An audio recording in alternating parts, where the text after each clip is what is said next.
여러분은 호박을 어떻게 기억하시나요? 늦가을 마당에 널브러진 커다란 노란 호박? 혹은 할로윈의 호박 등불?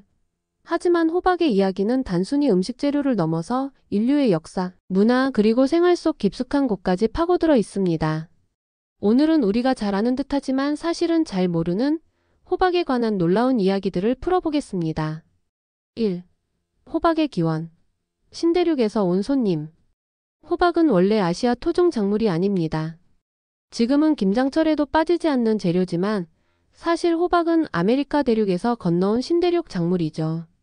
콜럼버스가 신대륙을 발견한 뒤 감자와 옥수수, 고추와 함께 유럽과 아시아로 전파되었습니다.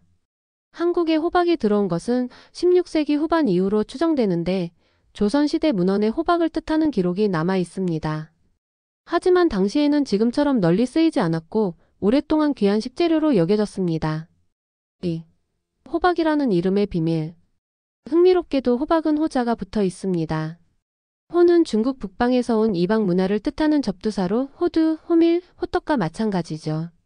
즉 호박은 원래 토종이 아닌 외래 작물이었기 때문에 붙은 이름입니다. 하지만 지금은 너무나 우리 밥상에 익숙해 오히려 전통 음식의 상징처럼 여겨집니다. 3. 호박은 하나가 아니다. 다양한 종류들. 우리가 흔히 먹는 늙은 호박, 애호박, 단호박은 사실 전부 호박이라는 큰 범주 속에서 다른 품종일 뿐입니다. 늙은 호박. 껍질이 단단하고 진한 주황색 속살을 가진 호박으로 오래 저장이 가능하고 영양이 진합니다. 주로 호박죽이나 약재로 사용되었죠. 애호박. 늙은 호박이 되기 전에 어린 시절에 수확한 것으로 한국에서만 애호박이라는 개념이 확실하게 자리 잡았습니다. 서양에서는 보통 주키니라는 이름으로 불리죠. 단호박. 일본에서 개량된 품종으로 당도가 높고 크기가 작아 20세기 후반 이후 한국에서 대중적으로 퍼졌습니다. 사실 단호박은 일본식 품종명이지만 지금은 너무 익숙해서 한국 고유 호박처럼 느껴지죠. 4. 호박은 음식이자 약. 조선시대 사람들은 호박을 단순한 음식 재료가 아니라 약으로도 보았습니다. 늙은 호박은 이뇨작용이 강해서 부종을 다스리는 데 사용했고 여성들의 산후 회복에 도움을 준다고 알려졌습니다. 실제로 늙은 호박죽은 산모 음식으로 대표적인데 단순히 민간 신앙이 아니라 영양학적으로도 풍부한 수분과 베타카로틴, 당분이 산후 회복에 큰 힘을 줍니다. 5. 호박의 문화적 상징. 호박은 단순한 먹거리 그 이상으로 상징적인 의미를 지니기도 합니다. 한국에서는 호박씨 깐다라는 속담이 있습니다. 겉으로는 웃지만 속으로는 딴 마음을 품는다는 뜻이죠. 호박씨는 크고 단단해 그냥 먹기 힘들었기에 몰래 까서 먹는 모습이 은밀함의 상징으로 자리 잡은 겁니다. 또한 미국과 유럽에서는 할로윈의 재고랜턴으로 유명합니다. 원래 아일랜드에서는 순물을 파서 등불을 만들었는데 미국에 이주한 사람들이 크고 속이 비우기 쉬운 호박을 사용하면서 지금의 호박 등불 전통이 탄생했습니다. 6. 호박의 숨은 활용. 호박은 속살뿐 아니라 껍질과 씨, 줄기까지 버릴 것이 없습니다. 씨앗. 볶아서 먹으면 단백질과 불포화 지방산이 풍부해 건강 간식이 됩니다. 특히 남성 건강에 좋다는 민간 신앙이 있어 호박씨 기름은 유럽에서 보약처럼 사용되었죠. 줄기. 호박줄기나물은 농촌 여름밥상에서 흔히 올라왔습니다. 질긴 줄기를 삶아 껍질을 벗기면 부드럽고 고소한 나물이 되죠. 꽃. 호박꽃도 식용이 가능해서 이탈리아에서는 치즈를 넣어 튀겨 먹는 전통 요리가 있고 한국에서도 부침개로 해 먹습니다. 호박은 우리가 흔히 먹는 평범한 채소 같지만 그 속을 들여다보면 인류의 역사, 문화, 그리고 생활의 지혜가 켜켜이 담겨 있습니다. 다음에 호박죽을 한 숟갈 드실 때 혹은 애호박 볶음을 드실 때 단순한 음식이 아니라 오래된 이야기 한 조각을 함께 맛본다고 생각해 보세요. 그럼 오늘의 호박 이야기 여기서 마치겠습니다. 끝없이 펼쳐진 바닷속에서 투명하게 흔들리며 살아가는 해파리. 많은 사람들은 해파리를 그저 해수욕장의 골칫거리 혹은 신기하게 생긴 바다 동물 정도로만 생각합니다. 하지만 해파리는 5억 년 전부터 지구 바다를 지켜온 고대 생명체이자 인류가 아직 다 알지 못한 비밀을 품고 있는 존재입니다. 오늘은 바다의 신비로운 손님, 해파리에 관한 잘 알려지지 않은 이야기들을 풀어보겠습니다. 1. 해파리 지구의 원시 생명체. 해파리는 무려 5억 년 이상 지구에 존재해온 고대 동물입니다. 이는 공룡보다도 훨씬 오래된 시기부터 살아왔다는 뜻이죠. 척추도 없고 뼈도 없는 단순한 구조를 가진 해파리가 지금까지 살아남을 수 있었던 이유는 바로 단순함 그 자체입니다. 변화무쌍한 환경에서도 최소한의 구조로 살아남을 수 있었기 때문이죠. 2. 심장이 없는 동물. 해파리에는 심장이 없습니다. 혈액도 없고 뇌조차 없습니다. 대신 몸의 95% 이상이 물로 이루어져 있으며 신경망과 같은 단순한 구조로 자극을 감지합니다. 우리가 알고 있는 동물의 기준과는 전혀 다른 방식으로 존재한다는 점에서 해파리는 마치 생명체와 무생물의 경계에 선 듯한 존재입니다. 3. 불멸의 해파리. 다시 태어나는 생명. 가장 흥미로운 해파리 중 하나는 바로 불멸 해파리입니다. 이 해파리는 성체가 된 후에도 환경이 나빠지거나 스트레스가 심해지면 다시 유생 단계로 되돌아갑니다. 다시 말해 생물학적으로 노화를 거꾸로 돌리는 능력이 있는 셈이죠. 그래서 과학자들은 이 해파리를 죽지 않는 동물이라고 부르기도 합니다. 4. 해파리와 바다 생태계. 해파리는 단순히 떠다니는 동물이 아니라 바다 생태계에 중요한 역할을 합니다. 작은 플랑크톤을 잡아먹으며 개체 수를 조절하고 또 자신은 물고기와 바다거북의 먹이가 됩니다. 특히 바다거북은 해파리를 주요 식량으로 삼는데 해파리의 투명한 몸은 바닷속에서 마치 비닐봉지처럼 보이기도 해서 해양 쓰레기 문제와 직결되기도 합니다. 5. 해파리의 번식 비밀. 해파리는 한 가지 방식으로만 번식하지 않습니다. 어떤 해파리는 수컷과 암컷이 알과 정자를 바다에 흩뿌려 수정시키기도 하고 또 어떤 해파리는 몸에서 직접 새끼 해파리를 만들어내기도 합니다. 심지어 불멸 해파리처럼 성체가 유생으로 되돌아가는 경우도 있어 해파리의 생명주기는 다른 어떤 동물보다도 독특합니다. 6. 해파리와 인간의 역사. 흥미롭게도 해파리는 오래전부터 인간의 문화 속에도 등장했습니다. 중국에서는 해파리를 건조시켜 귀한 음식으로 먹었고 지금도 해파리 냉채 같은 요리가 전통 음식으로 남아 있습니다.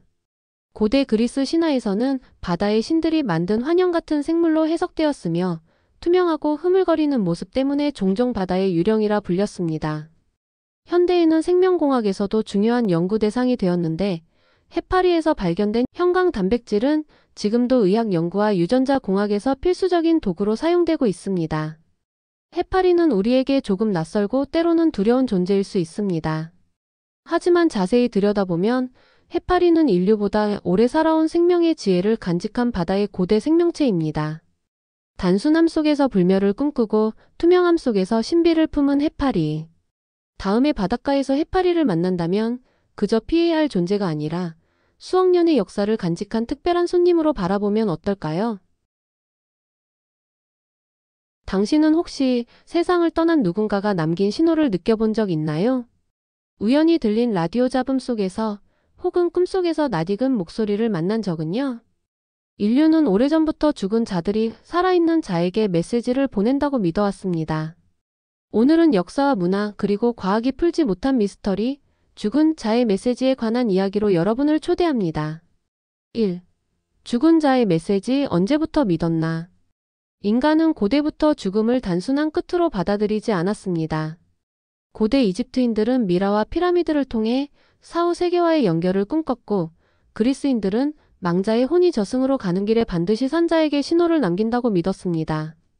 심지어 조선시대에도 망자의 혼이 산자의 꿈에 찾아와 마지막 말을 남긴다는 기록이 남아 있습니다. 죽은 자의 메시지는 사실 인간이 죽음을 두려워하는 한 끊임없이 반복되는 신화이자 믿음이었던 셈이죠. 2. 죽음 이후 전해진 실제 기록들. 흥미롭게도 죽은 자의 메시지와 관련된 사례는 문헌에도 다수 남아 있습니다. 19세기 영국에서는 사후통신연구회가 있었고 그들은 수백 건의 증언을 모았습니다. 전쟁터에서 죽은 병사가 같은 순간 가족에게 환영처럼 나타났다는 기록이 대표적이죠. 한국에서도 유사한 이야기가 있습니다. 6.25 전쟁 당시 전사자의 가족이 같은 날 같은 시각에 알 수 없는 울음을 들었다는 사례가 구전으로 전해집니다. 이런 이야기는 단순한 미신이 아니라 실제로 많은 문화권에서 공통적으로 발견된 현상이라는 점이 흥미롭습니다. 3. 전자기적 미스터리.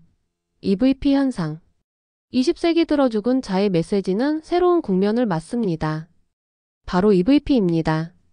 테이프 레코더나 라디오 잡음 속에서 인간의 목소리처럼 들리는 음성이 발견되곤 했는데, 이 음성을 연구한 사람들은 죽은 자들이 기계적 매개체를 통해 메시지를 남기는 것이라고 주장했습니다. 심리학자들은 이를 뇌 패턴 인식 오류라고 해석하기도 합니다. 무작위 소리를 인간이 의미 있는 목소리로 착각한다는 것이죠. 하지만 그렇다면 왜 수많은 사람들은 공통적으로 자신의 가족 이름이나 구체적인 문장을 들었다고 주장할까요? 이 부분은 여전히 미스터리로 남아 있습니다. 4. 꿈속에서 온 목소리. 죽은 자의 메시지는 종종 꿈속에서 다가옵니다.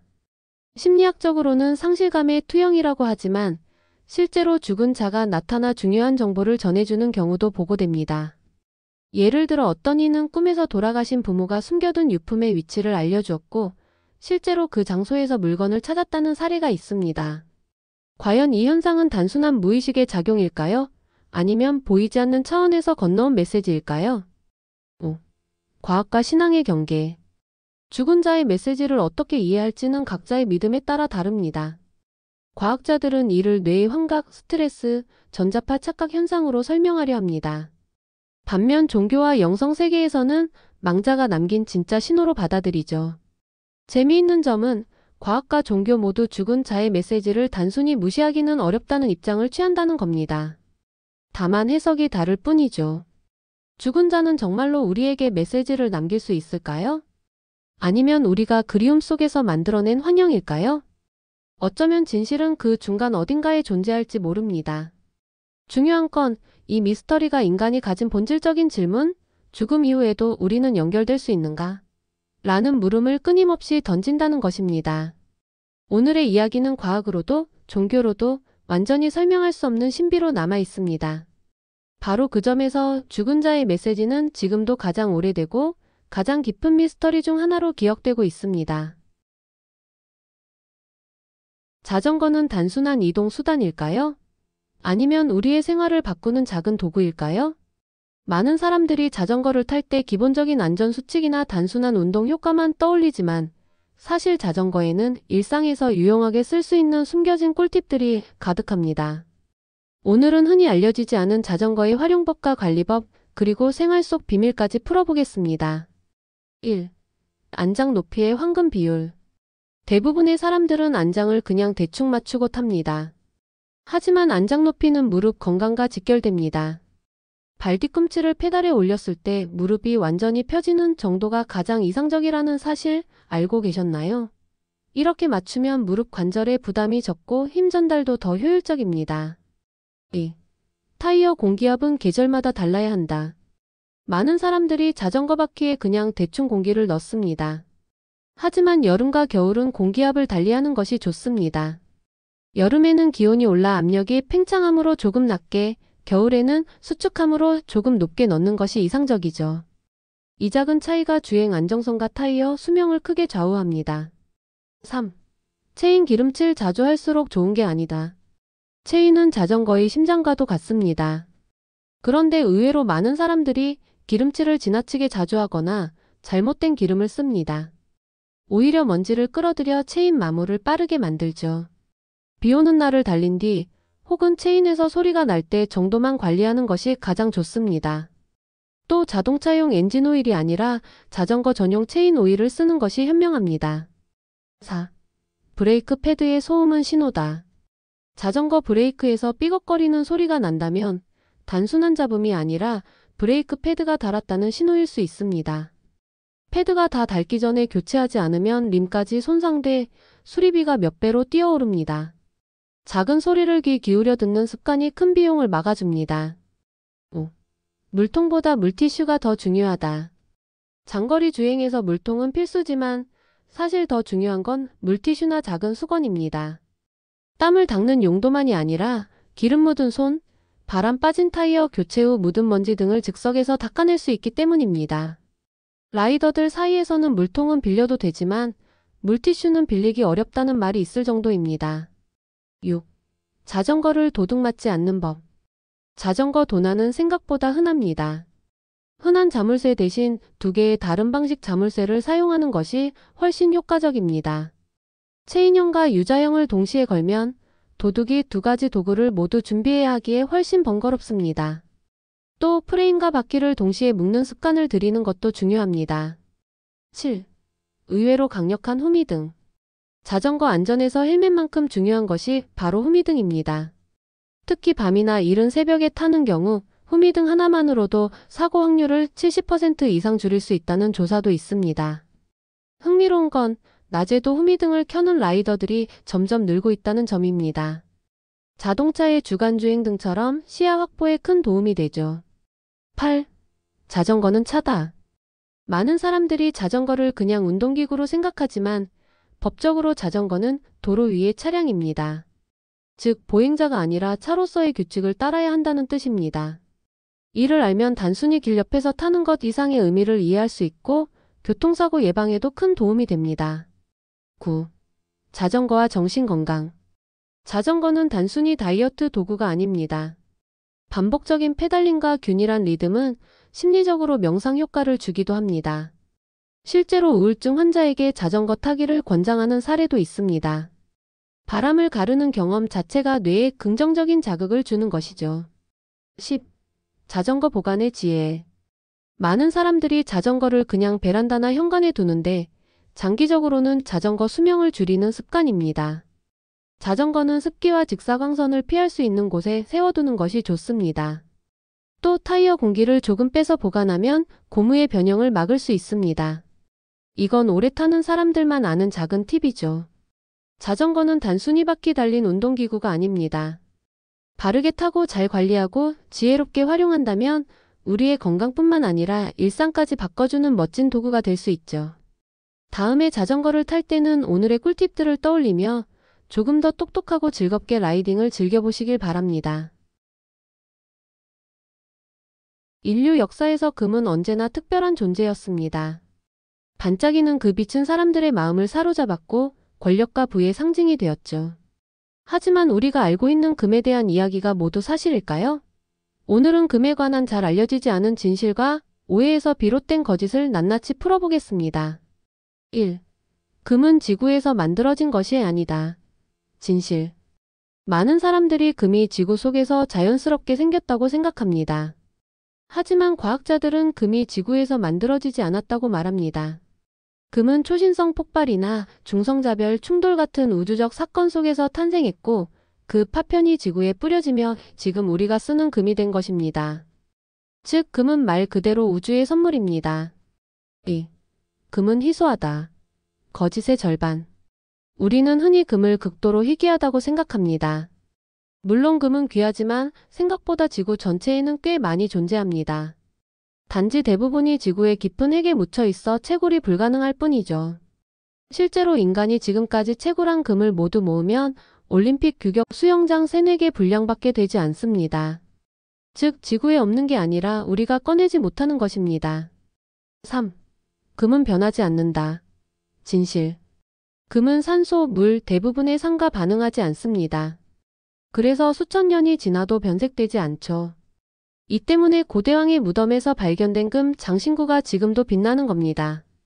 하지만 절대 변하지 않는다는 건 오해입니다. 왕수에 담그면 금도 녹습니다. 즉, 거의 불멸에 가까운 금이지만 절대적인 건 아니라는 거죠. 4. 금은 가장 비싼 금속이다. 거짓. 많은 사람들이 금이 세상에서 가장 비싼 금속이라고 믿습니다. 하지만 이는 거짓입니다. 실제로는 로듐, 팔라듐, 이리듐, 백금 등이 금보다 더 비쌉니다. 금은 경제적, 문화적 가치 때문에 귀한 것이지 희귀성만으로 따지면 그보다 귀한 금속은 많습니다. 5. 금은 몸에 좋다. 절반의 진실. 중국이나 인도 전통의학에서는 금가루를 약재로 사용하기도 했습니다. 실제로 순금은 인체에 크게 해롭지 않고 일부 의료기구나 치과 재료로도 쓰입니다. 하지만 금을 건강식품처럼 먹으면 무조건 좋다고 믿는 건 오해입니다. 금은 우리 몸의 필수 영양소가 아니고 흡수되지 않은 채 배출됩니다. 즉, 상징적, 심리적 효능은 있을지 몰라도 의학적으로는 크게 의미가 없습니다.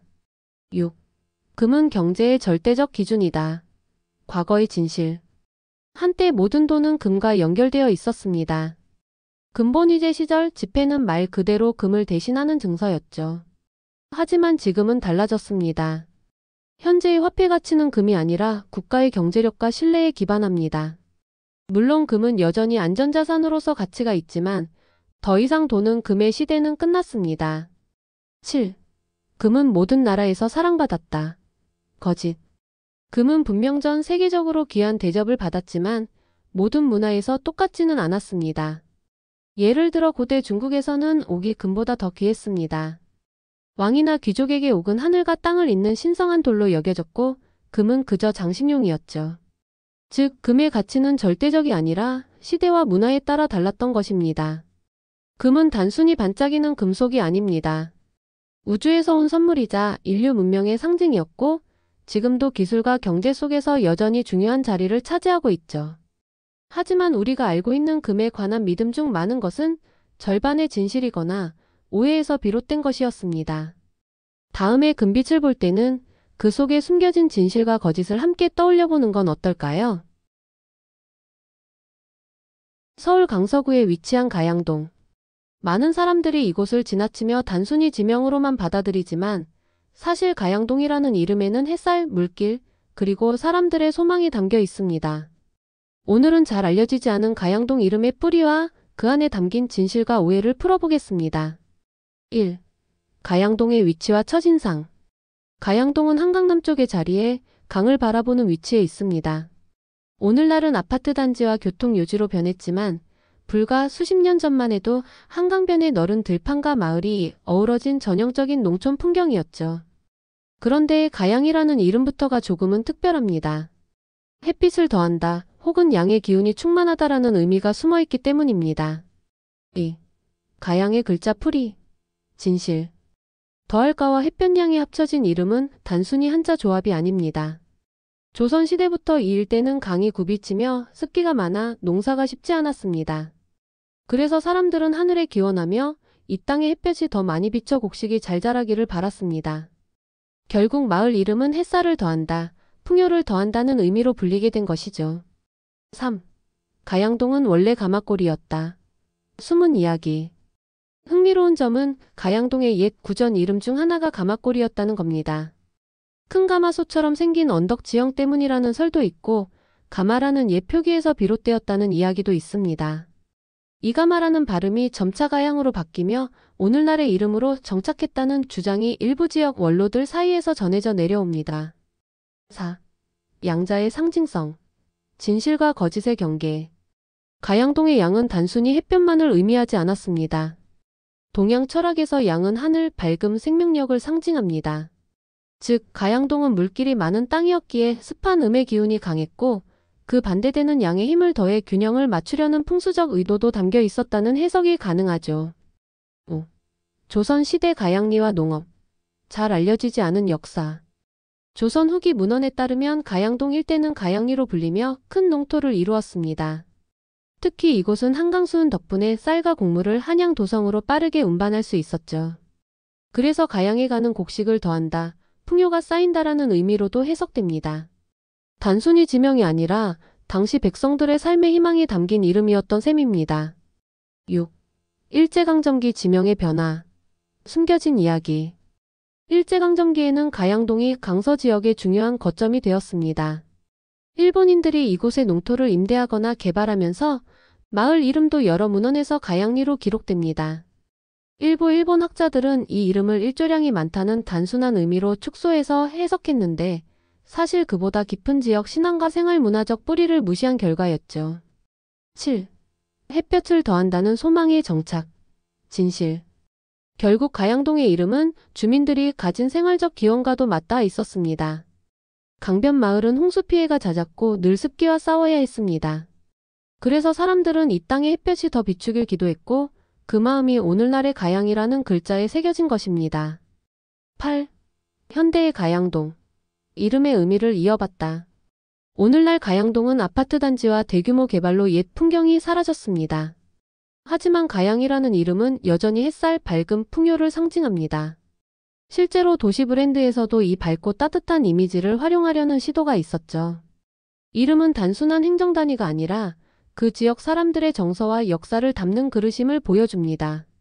가양동이라는 두 글자에는 오랜 세월 한강과 함께 살아온 사람들의 꿈과 소망이 담겨 있습니다. 햇살이 더해져 곡식이 무르익기를 바랐던 마음, 습한 땅에도 희망을 심으려 했던 지혜가 오늘날까지 전해지고 있는 것이죠. 우리가 사는 도시의 이름 하나하나가 단순한 표식이 아니라 사람들의 삶을 기록한 역사라는 사실을 기억할 필요가 있습니다. 구독과 좋아요 부탁드려요.